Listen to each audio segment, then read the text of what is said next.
नमस्कार, आपण पाहतात रयत संवाद news channel. Doctor Tanajirao Sawant यांनी सोनारी येथील भैरवनाथ मंदिर येथे नारळ फोडून प्रचाराचा केला शुभारंभ। परांडा तालुक्यातील श्री क्षेत्र सोनारी येथील काळ भैरवनाथांचे दर्शन घेऊन परांडा तालुक्यातील शिवसेना पक्षाच्या डोंजा जिल्हा परिषद गटाच्या उमेदवार अविदाबाई जगताप, पंचायत समिती डोंजा गणाचे उमेदवार शशिकांत पाटील, पंचायत समिती सोनारी गणाचे उमेदवार समाधान नलवडे यांच्या प्रचाराचा शुभारंभ झाला। महाराष्ट्राचे माजी आरोग्यमंत्री तथा भूम परांडा वाशी विधानसभा मतदारसंघाचे आमदार डॉक्टर तानाजीराव सावंत व मान्यवरांच्या शुभहस्ते हा नारळ वाढविण्यात आला। या प्रसंगी सावंत यांनी उपस्थित जनसमुदायाला व कार्यकर्त्यांना प्रचारासंदर्भात सखोल मार्गदर्शन करून तिन्ही उमेदवारांना विजयासाठी शुभेच्छा दिल्या। आपल्या भूम परांडा वाशी तालुक्याच्या सर्वांगीण विकासासाठी आणि उज्ज्वल भविष्यासाठी शिवसेना पक्षाच्या उमेदवारांना प्रचंड बहुमताने विजयी करा, असे आवाहन यावेळी डॉक्टर तानाजीराव सावंत यांनी केले।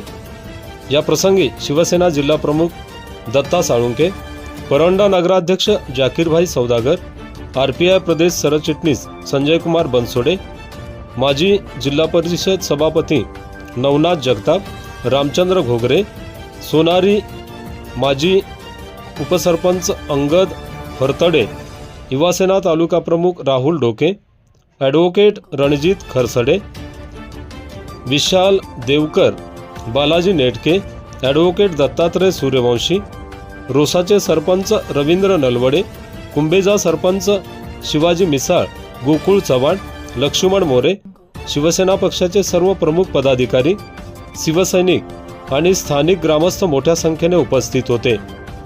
रयत समाजासाठी फारुख शेख, परांडा, धाराशिव। आपल्या परिसरातील बातम्या पाहण्यासाठी रयत संवाद न्यूज चॅनलला सबस्क्राईब करा, शेअर करा, लाईक करा।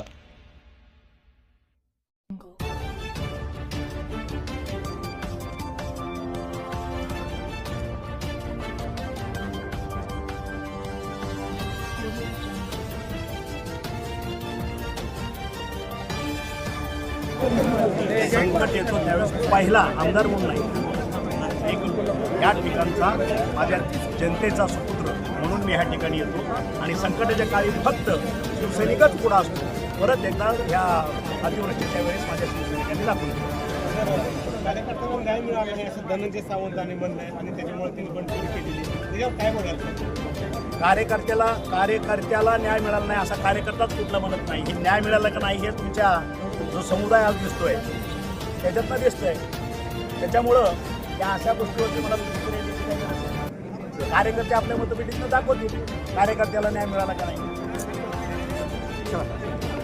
अशाच नवनवीन घडामोडींसाठी रयत संवाद न्यूज चॅनलला लाईक करा, शेअर करा आणि सबस्क्राईब करायला विसरू नका।